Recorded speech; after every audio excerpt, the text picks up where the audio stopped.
Triunfo demócrata en las últimas elecciones revela una baja de popularidad del presidente Donald Trump. Estados Unidos reconoció que la estrategia de su país ha sido durante décadas derrocar gobiernos, aunque asegura que esa etapa ya quedó atrás. Plenaria extraordinaria del quinto Congreso del PCV aprueba nueva y profunda estructura organizativa. Presidente Nicolás Maduro consideró un avance que el alto comisionado de la ONU para los Derechos Humanos haya condenado los ataques de Estados Unidos a lanchas en el Caribe y el Pacífico. El fútbol vinotinto cuenta ya con su nueva piel. Miguel Rojas, héroe anónimo de los Dodgers, y final brasileña en la Copa Libertadores de América. Y al cierre de esta edición, el Gran Museo Egipcio abrió sus puertas tras 20 años de construcción.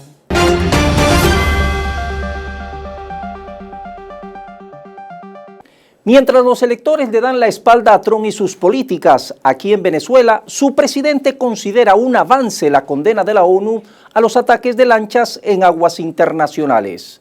Bienvenidos a las noticias. Melanie. Con este adelanto damos inicio al resumen informativo de la semana.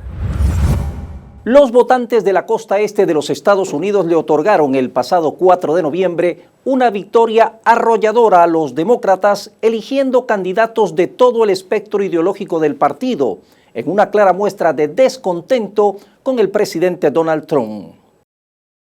Esto apenas un año después del comienzo de su segundo mandato. En Virginia, la ex representante moderada Abigail Spanberger logró una arrolladora victoria. En New Jersey, Mike Sherrill desbarató la coalición que Trump y su rival republicano, el ex legislador estatal Jack Ciattarelli, habían formado para reducir la diferencia en las últimas elecciones en el estado. En Nueva York, la sonada victoria del socialista demócrata Zohran Mamdani marcó la segunda vez que este año derrota al ex gobernador Andrew Cuomo, primero en las primarias demócratas y luego en las elecciones generales cuando Cuomo se postuló como independiente respaldado por Trump. Este resultado se da cuando el próximo año se renueva la Cámara de Representantes y un tercio del Senado, lo que pone a los republicanos a la defensiva ante el descenso de popularidad de Donald Trump. Luego que Estados Unidos ejecutara bombardeos en el Caribe y el Pacífico que han dejado más de 60 muertos, finalmente el alto comisionado de las Naciones Unidas para los Derechos Humanos, Volker Turk, rompió el silencio. Acusó a Washington de violar el derecho internacional y advirtió que los ataques iniciados en septiembre contra presuntas narcolanchas constituyen violaciones a los derechos humanos en circunstancias que no tienen justificación alguna bajo el derecho internacional. Estos ataques y su creciente costo humano son inaceptables. Estados Unidos debe poner fin a dichos ataques y tomar las medidas necesarias para evitar las ejecuciones extrajudiciales de las personas a bordo de esas embarcaciones, más allá del presunto comportamiento delictivo que se les atribuya. La oficina del alto comisionado recordó que el uso intencionado de la fuerza letal solo se permite como último recurso y contra personas que representen una amenaza inmediata para la vida. En estos casos se explicó que ninguno de los individuos a bordo de las embarcaciones atacadas representaba una amenaza inminente. A pesar de este llamado, al día siguiente Estados Unidos atacó otra embarcación, asesinando a 3 personas más. Varios medios denuncian que Washington no sabe a quién ha matado ni tampoco puede presentar pruebas para procesar a los sobrevivientes. La nueva tecnología nuclear de pequeño tamaño y alto rendimiento utilizadas en las instalaciones de defensa de Rusia tienen un gran potencial para su aplicación en el ámbito civil. Así lo afirmó el 4 de noviembre el presidente ruso Vladimir Putin. La tecnología relacionada puede aplicarse en áreas como la energía nuclear a pequeña escala, el desarrollo de instalaciones eléctricas en la zona ártica y la exploración del espacio exterior. También puede ser utilizada para el suministro de energía para la nave espacial de carga que Rusia desarrolla actualmente, así como para una futura estación lunar, afirmó Putin.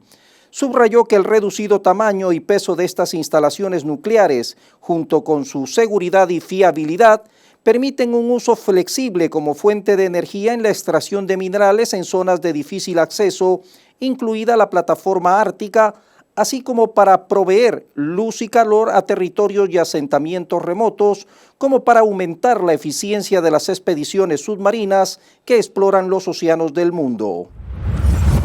El presidente de Estados Unidos, Donald Trump, ha amenazado con atacar Nigeria si el gobierno no toma medidas para frenar el asesinato de cristianos en el país africano y ordenó al Pentágono que se prepare para un posible ataque. Así lo informó el 1 de noviembre a través de una publicación en redes sociales donde escribió: Estados Unidos podría entrar en ese país con todas las armas en la mano para aniquilar por completo a los terroristas islámicos que cometen estas horribles atrocidades. Ordeno al Departamento de Guerra que se prepare para una posible acción.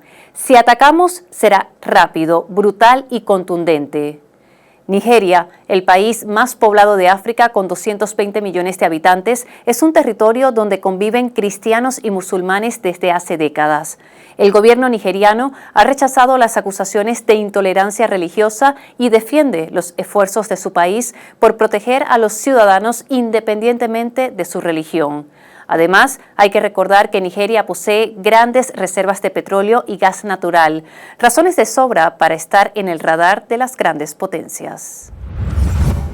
Utilizando su cámara de alta resolución, Tianwen-1, el orbitador de la misión china a Marte, ha observado con éxito el objeto interestelar codificado como 3I Atlas, según informó la Administración Nacional del Espacio de China. Los datos recibidos y procesados por el sistema de aplicación terrestre evidencian claras características cometarias, descartando que se trate de una nave extraterrestre. Los investigadores crearon una animación a partir de una serie de imágenes tomadas durante 30 segundos, la cual muestra el movimiento a través del espacio del 3I Atlas, del que se están realizando ahora estudios científicos adicionales a partir de lo captado por el orbitador marciano. Los científicos creen que probablemente se formó alrededor de estrellas antiguas cerca del centro de la Vía Láctea y su edad se ha estimado entre 3.000 y 11.000 millones de años, por lo tanto puede ser mayor que la del sistema solar. Y algo que no se escucha todos los días es lo que dijo la directora de Inteligencia Nacional de Estados Unidos, Tulsi Gabbard. Ella reconoció que la estrategia de su país ha sido durante décadas derrocar gobiernos, aunque asegura que esa etapa ya quedó atrás. Durante décadas, nuestra política exterior quedó atrapada en un ciclo contraproducente e interminable de cambios de régimen o construcción de naciones. Este enfoque se dedicaba solo a derrocar régimen, a imponer nuestro sistema de gobierno a otros, a intervenir en conflictos que apenas entendíamos y a marcharnos de ahí siempre con más enemigos que aliados. ¿Los resultados? Billones de dólares gastados, innumerables vidas perdidas y en muchos casos la creación de amenazas mayores a la seguridad, como el auge de grupos terroristas islamistas, como el Estado Islámico. El presidente Trump fue elegido por el pueblo estadounidense para poner fin a esto. Stellantis, la marca de vehículos, informó el pasado 4 de octubre que hizo un llamado a revisión de 375.000 vehículos SUV, Jeep Wrangler y Grand Cherokee híbridos enchufables en todo el mundo, debido a serias fallas en su batería. Esto tras recibir información sobre 19 incendios en esa marca de vehículos, a la vez que urgió a los propietarios a estacionar sus vehículos al aire libre hasta que se implementen soluciones. El fabricante de vehículos indicó que las baterías fueron producidas por la empresa Samsung, quien a su vez declaró que la causa más probable del daño sería en el separador combinado con otras interacciones complejas dentro de las celdas de la batería. El fabricante de la marca señaló que el llamado a revisión es inminente, pero hasta entonces los propietarios deben estacionar el carro lejos de estructuras y abstenerse de cargar los vehículos debido a los riesgos de incendio.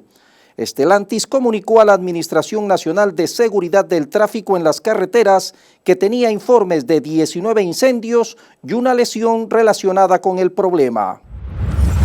Europa marca la pauta a nivel de hidrógeno en el mundo. La tecnología de sus empresas europeas ya son pioneras en la producción de combustibles sintéticos a partir de energías renovables. En los electrolizadores fabricados en Europa se emplea energía eólica y solar para dividir el agua en sus componentes, oxígeno e hidrógeno. El hidrógeno se utiliza para producir acero verde o combustible para máquinas, barcos y aviones. No se emite CO2 que resulta perjudicial para el clima y únicamente vapor de agua. Una de ellas, Sunfire en Alemania, es una de las principales productoras mundiales de electrolizadores. En pocos años, esta empresa de Dresde se ha convertido en un actor mundial con un colchón financiero de 1.000 millones de euros. Su cofundador, Christian von Ohnhausen, destacó que la construcción de una infraestructura verde de hidrógeno en Europa puede desarrollar e impulsar una industria europea potente. El paso del huracán Melissa por el Caribe, el más poderoso de 2025, dejó al menos 75 muertos en Jamaica y Haití, además de graves daños en la región. Uno de los lugares más afectados en territorio jamaiquino fue la histórica ciudad de Black River, que quedó devastada y ha sido definida como la zona cero del desastre. Melissa impactó la isla el 28 de octubre como huracán de categoría 5, dejando 32 muertos, viviendas arrasadas, hospitales afectados y comunidades completamente aisladas. En Haití, el gobierno declaró el estado de emergencia el 2 de noviembre en 6 departamentos del país tras registrar 43 fallecidos y 13 desaparecidos. La medida se extenderá hasta enero de 2026. Melissa también azotó Cuba y República Dominicana, dejando una estela de destrucción en el Caribe. A partir de una investigación reciente, la marihuana podría dañar los ovocitos, esto es, óvulos no fertilizados en los ovarios, lo que genera preocupaciones sobre infertilidad, aborto espontáneo y posibles defectos genéticos en los bebés. El estudio encontró que la exposición a niveles más altos de tetrahidrocannabinol, la sustancia responsable de la euforia, se relaciona con cambios en la maduración de los óvulos y con un posible aumento de malformaciones cromosómicas. Estos resultados fueron publicados en Nature Communications. La obstetra, doctora Jani Lo, profesora asociada de obstetricia, ginecología y urología en la Universidad de Salud y Ciencias de Oregón, destacó por correo electrónico que los hallazgos son preocupantes y subrayan la necesidad de cautela en el uso del cannabis cuando se planea concebir. El uso de marihuana durante el embarazo está en aumento. Numerosos estudios han vinculado el consumo durante el embarazo con autismo, desarrollo fetal deficiente, bajo peso al nacer, partos prematuros peligrosos e incluso la muerte. Perú anunció que decidió romper relaciones diplomáticas con México luego que la nación azteca otorgara asilo a la ex primera ministra del gobierno depuesto de Pedro Castillo, Betsy Chávez, quien enfrentaba un juicio por presunta rebelión. Hoy hemos conocido con sorpresa y con profundo pesar que la ex premier Betsy Chávez, presunta coautora del golpe de Estado que pretendió consumar el expresidente Pedro Castillo, está siendo asilada en la residencia de la Embajada de México en el Perú. Frente a este acto inamistoso, el gobierno peruano ha decidido en la fecha romper relaciones diplomáticas con México. Por último, quiero resaltar que el hecho de que hayamos roto relaciones diplomáticas con México no significa, reitero, no significa que hayamos roto relaciones consulares. México no tardó en responder y ese mismo día, a través de un comunicado, manifestó que seguirá fiel a su tradición humanista de defender los derechos humanos y de brindar protección a personas perseguidas por razones políticas. Elon Musk lanzó el 3 de noviembre Grokipedia, su versión de Wikipedia, como parte de su esfuerzo por crear, dijo, un ecosistema alternativo de información y medios que refleje sus puntos de vista. Los artículos de Grokipedia fueron escritos por la inteligencia artificial Grok y el sitio imita el estilo minimalista, la estructura de página y las referencias de Wikipedia. Sin embargo, Grokipedia es mucho más pequeña. algo más de 800.000 artículos frente a los más de 7 millones de Wikipedia. En Grokipedia cualquiera puede escribir y editar, pero no está claro cuánto intervienen los humanos en los artículos. Los usuarios sí pueden enviar comentarios si detectan errores. El objetivo declarado por Grok y Grokipedia.com es la verdad, toda la verdad y nada más que la verdad. Nunca seremos perfectos, pero nos esforzaremos por lograr ese objetivo, escribió Mox en X y agregó que espera enviar copias de Grokipedia grabadas en un óxido estable en órbita la Luna y Marte para preservarlas en el futuro. El lanzamiento llega en un contexto de acusaciones históricas de sesgo en Wikipedia. La ex abogada principal de las Fuerzas de Defensa de Israel, Yifat Tomer Yerushalmi, fue arrestada por las autoridades de su país. Está acusada de los delitos de fraude y abuso de confianza, abuso de poder, obstrucción a la justicia y divulgación de información oficial. La acusación se da tras haber filtrado imágenes de soldados israelíes agrediendo a un hombre palestino detenido, quienes posteriormente se declararon inocentes de las agresiones ante el Tribunal Supremo de Israel. Un terremoto de magnitud 6.3 sacudió el norte de Afganistán en plena madrugada del 3 de noviembre, dejando al menos 22 muertos y más de 900 heridos. A finales de agosto, otro sismo se registró en la zona de Kunar, dejando más de 2.200 fallecidos y unos 3.600 heridos. Afganistán, recordemos, está justo sobre dos fallas tectónicas activas y eso lo convierte en uno de los países más vulnerables del mundo ante este tipo de desastre. El Tribunal Supremo de Justicia de Bolivia determinó anular la sentencia de 10 años de cárcel por el golpe de Estado de 2019 contra la presidenta de facto Yanine Áñez y ordenó su inmediata liberación. En noviembre de 2019, Áñez asumió transitoriamente la presidencia en medio de una crisis política y social. La exmandataria, que estuvo detenida casi 5 años, fue sentenciada por los delitos de incumplimiento de deberes y resoluciones contrarias a las leyes y la constitución política del Estado.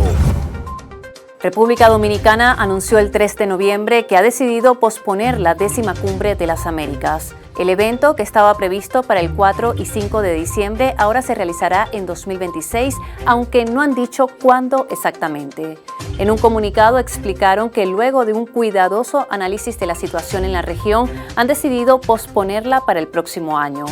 La decisión llega tras una ola de críticas por la exclusión de Cuba, Nicaragua y Venezuela, lo que provocó que la presidenta de México, Claudia Sheinbaum, y el presidente de Colombia, Gustavo Petro, anunciaran que no asistirían a la cita.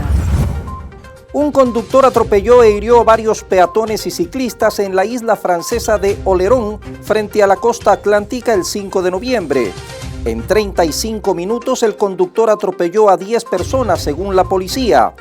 Tras atropellar a varias personas, el conductor salió de su coche e intentó prenderle fuego y durante el ataque se lo escuchó gritar Allahu Akbar, es decir, Dios es grande. Según la Fiscalía, aún no se ha podido determinar un móvil claro. El presidente de Estados Unidos, Donald Trump, afirmó que tienen suficientes armas nucleares para destruir el mundo 150 veces. Tenemos más armas nucleares que cualquier otro país, y creo que deberíamos hacer algo respecto a la desnuclearización. De hecho, lo comenté con el presidente Putin y el presidente Xi. Tenemos suficientes armas nucleares como para destruir el mundo 150 veces. El presidente de Brasil, Luis Ignacio Lula da Silva, sancionó el 5 de noviembre el proyecto de ley que autoriza la transferencia temporal de la capital federal de Brasilia a la ciudad de Belén en el estado de Pará. La medida estará vigente del 11 al 21 de noviembre de 2025, periodo en el que Belén será sede de la COP30 sobre cambio climático. La decisión tiene un carácter simbólico y político y busca destacar la importancia de la Amazonía en la agenda ambiental internacional. El tifón Kalmaegi golpeó Filipinas con una fuerza devastadora el pasado 3 de noviembre, dejando más de 140 muertos, unos 80 heridos, decenas de desaparecidos y miles de desplazados. Las intensas lluvias provocaron severas inundaciones que arrasaron comunidades enteras, especialmente en la isla de Cebú, la segunda más poblada del país, donde se registraron la mayoría de los fallecidos. El presidente de la Nación declaró el estado de calamidad nacional tras una reunión de emergencia para coordinar la respuesta ante el desastre. Un tribunal regional en Aquisgrán, oeste de Alemania, condenó el 5 de noviembre a un enfermero de 44 años a cadena perpetua por 10 cargos de asesinato y otros 27 de intento, luego de que se descubriera que había administrado inyecciones letales a pacientes en una unidad de cuidados intensivos. De acuerdo con el jurado, el acusado cometió los crímenes entre diciembre de 2023 y mayo de 2024, administrando sedantes, en ocasiones mezclados con analgésicos, a pacientes gravemente enfermos sin autorización médica. Un gran deslizamiento de tierra en el oeste de Kenia dejó 36 fallecidos.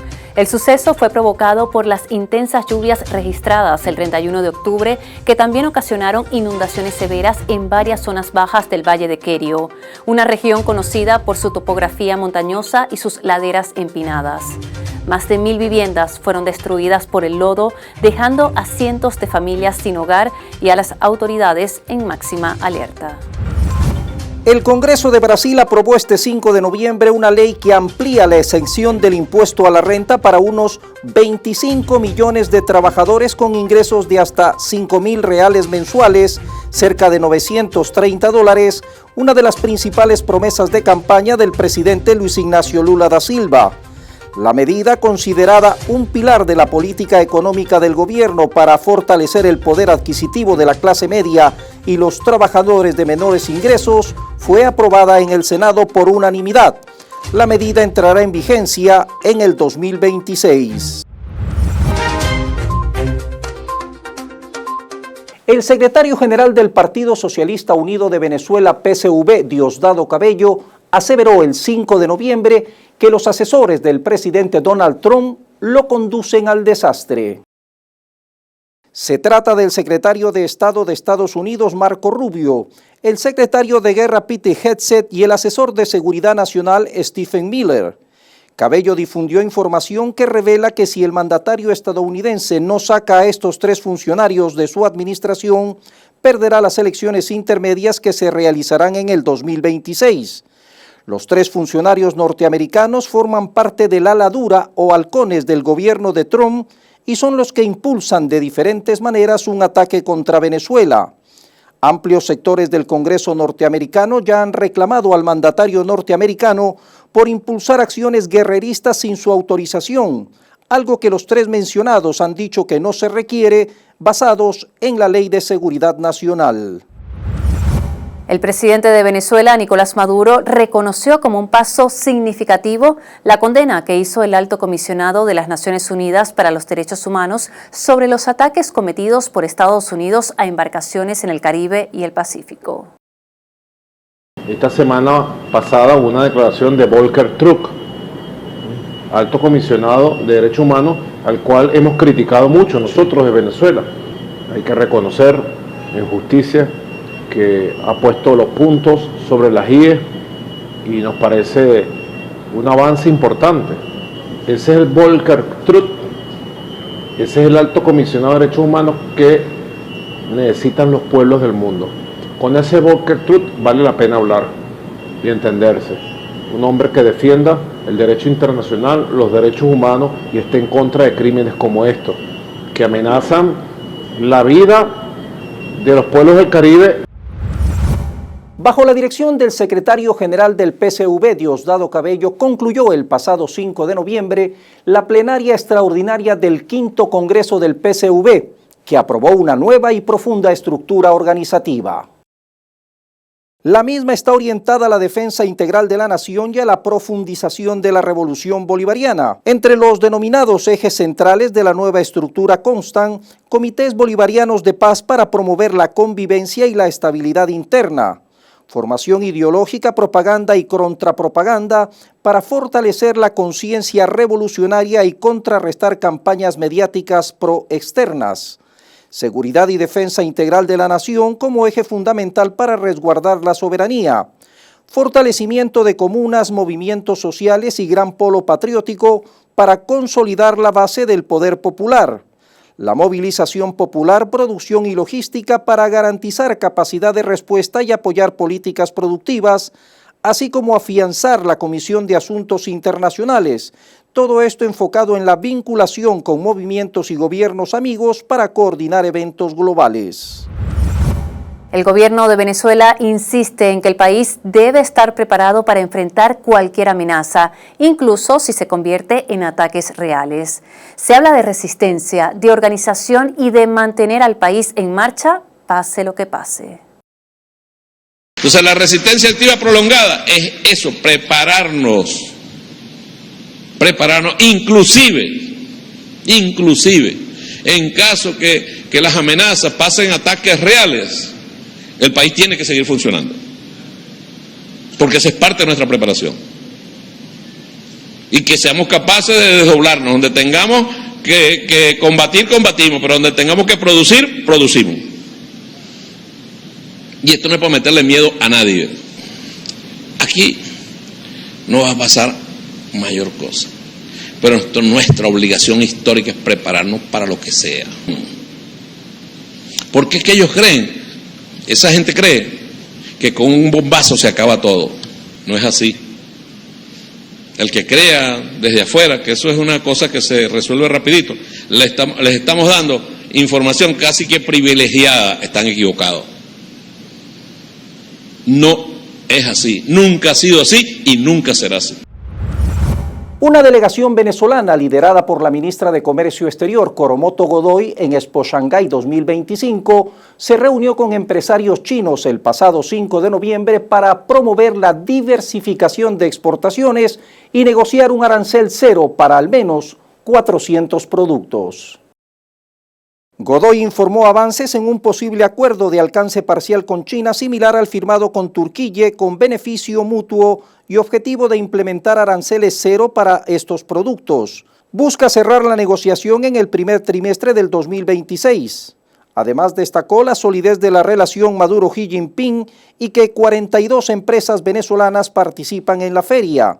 Por su parte, el empresario Davis Graterol señaló que el objetivo es construir un puente comercial que permita no solo importar, sino también exportar las riquezas naturales del país. Queremos, dijo, llevar al mercado chino productos como el café, el cacao y el frijol, materias primas de alta calidad para un pueblo con gran capacidad de consumo. Moscú está en contacto con las autoridades venezolanas y apoya al gobierno en la defensa de la soberanía nacional, además de estar dispuesta a responder adecuadamente a sus solicitudes, teniendo en cuenta las amenazas existentes y potenciales, aseveró la vocera de la Cancillería rusa, María Zaharova. Enfatizó que Moscú apoya al liderazgo de Venezuela en la defensa de la soberanía nacional, tomando en consideración la dinámica de la situación internacional y regional. El presidente de Venezuela, Nicolás Maduro, exigió a los alcaldes y gobernadores desmontar estructuras burocráticas y corruptas antes de que inicie el venidero año. Espero que antes que llegue el 1 de enero del año 2026, ustedes volteen como una media todos los métodos, estructuras burocráticas y corruptas que hay en alcaldías y gobernaciones ipso facto. Venezuela ratificó su capacidad en el área de robótica con su triunfo en la First Global Challenge de 2025 realizada en la ciudad de Panamá. El logro, impulsado por la Fundación Infocentro, no es un hecho aislado, sino el resultado de una estrategia que se inició en el 2024. Luis La Rosa, presidente de la Fundación, destacó que están comprometidos con garantizar el acceso a las nuevas tecnologías de conocimiento y destreza del pueblo venezolano, en especial de su juventud. El Partido Socialista Unido de Venezuela aprobó el 4 de noviembre, durante su 5º Congreso, crear un mecanismo de inteligencia social donde los propios vecinos reporten a personas que no sean conocidas en sus comunidades. Creación de inteligencia social y comunal. Son los que saben. A mi comunidad llegó una persona aquí que nadie sabe quién es. No parece venezolano. Alguien tiene que reportar eso. Venezuela será la sede en el 2026 del Festival Mundial de la Juventud y los Estudiantes. Esta será la segunda vez que Caracas acoge el evento, ya que la primera fue en el 2005. La cita busca impulsar la lucha de este importante segmento de la población mundial ante la situación internacional donde la juventud afronta constantes ataques a sus derechos básicos, lo que incluye el acceso a la educación, el trabajo, la alimentación y el agua potable. Luego que la Unión Europea anunciara una ayuda de 14.5 millones de euros para Venezuela, el 3 de noviembre el canciller Iván Gil envió un mensaje directo a los contribuyentes europeos. Les dijo que mientras Bruselas impone recortes, exige ajustes y limita los presupuestos de salud, vivienda y empleo en sus propios Estados miembros, anuncia con orgullo nuevos millones para ayuda humanitaria a Venezuela. Pero la verdad es simple, ni un euro de esos fondos llega al pueblo. En la publicación, el diplomático también afirma que la Unión Europea no desarrolla ni registra ningún proyecto humanitario en Venezuela y explicó que todo ese dinero termina en los bolsillos de intermediarios y supuestas ONG que han hecho del financiamiento internacional un negocio. La ministra del Poder Popular para el Turismo, Leticia Gómez Hernández, confirmó el inicio de la tercera edición de la operación turística que conecta Polonia con Venezuela a partir del próximo 10 de noviembre. Gómez destacó la importancia de este flujo constante de visitantes para el motor turístico del país, acotando que esta operación no se restringe solo a la isla de Margarita, sino que es una operación de circuito y que se analizan nuevas rutas. El fútbol vinotinto cuenta ya con su nueva piel. Miguel Rojas, héroe anónimo de los Dodgers, y final brasileña en la Copa Libertadores de América.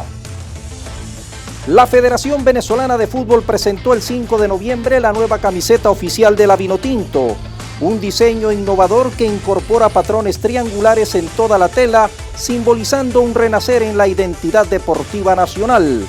El uniforme, desarrollado en alianza con la icónica marca Adidas, marca un cambio significativo en la estética de la selección venezolana y está inspirada en los tepuyes. Will Smith y Yoshinobu Yamamoto fueron los héroes de los Dodgers en toda la Serie Mundial, pero Miguel Rojas fue el superhéroe en el juego número 7. Un partido como el que le dio la Serie Mundial a los Dodgers nunca hubiera sucedido sin que el venezolano sacara la capa con el bate y con el guante para convertirse en el verdadero superhéroe del Juego 7 del Clásico de Otoño y en el bicampeonato de los Dodgers. El venezolano pegó el cuadrangular para empatar el partido en la parte alta de la novena entrada y en la parte baja de ese mismo inning sacó en home la carrera que hubiese dejado tendido a los Dodgers. La Copa Libertadores 2025 ya tiene finalistas. Una vez más, el poderío brasileño vuelve a imponerse en el máximo torneo de clubes de Sudamérica. Palmeiras y Flamengo protagonizarán la final el próximo 29 de noviembre en Lima con aroma a clásico nacional. Será el 7º año consecutivo con un campeón brasileño, hecho que confirma la hegemonía del país sudamericano en el continente. Luego de 20 años de construcción, el Gran Museo Egipcio abrió sus puertas el 1 de noviembre, convirtiéndose en el más grande del mundo dedicado a una sola civilización. Una imponente estatua del faraón Ramsés II de 3.200 años de antigüedad le da la bienvenida a los visitantes. Este faraón, quien gobernó Egipto durante 66 años, parece vigilar el pasado desde el presente. A tan solo 1,5 kilómetros de las pirámides de Giza, esta maravilla arquitectónica guarda más de 100.000 piezas arqueológicas, muchas de ellas nunca antes vistas, que narran unos 7.000 años de historia egipcia. Quienes visiten el Gran Museo Egipcio podrán recorrer 12 amplias galerías, organizadas por periodos y temáticas, siendo su principal atracción la sala que guarda el tesoro de Tutankamón, descubierto en 1922. Hablamos de una asombrosa colección de 5.600 piezas halladas en su tumba. Las autoridades esperan que el nuevo museo atraiga a más de 5 millones de visitantes al año. Cada 9 de noviembre se celebra el Día Mundial de la Adopción. La fecha rinde homenaje a un acto legal que permite ofrecer a niños y jóvenes una familia y un hogar que les proporcione protección y cariño cuando no existe una familia biológica que pueda hacerlo por distintas circunstancias. Se pretende crear conciencia y sensibilizar a la población mundial acerca de la importancia de la adopción, así como obtener los fondos necesarios para ayudar a las familias que atraviesan por este proceso jurídico. De acuerdo a cifras estimadas por el Fondo de Emergencia de las Naciones Unidas para la Infancia, UNICEF, Melanie y amigos, más de 150 millones de niños a nivel mundial necesitan un hogar. Así despedimos esta dinámica global. Nos vemos en una próxima edición.